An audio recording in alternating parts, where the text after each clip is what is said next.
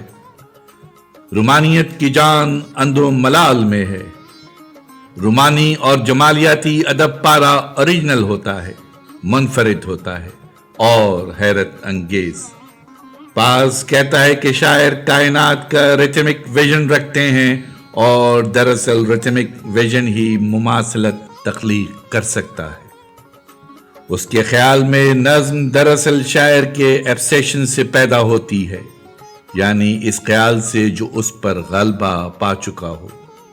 شاعری جنس اور خواہشات سے گہرا تعلق رکھتی ہے۔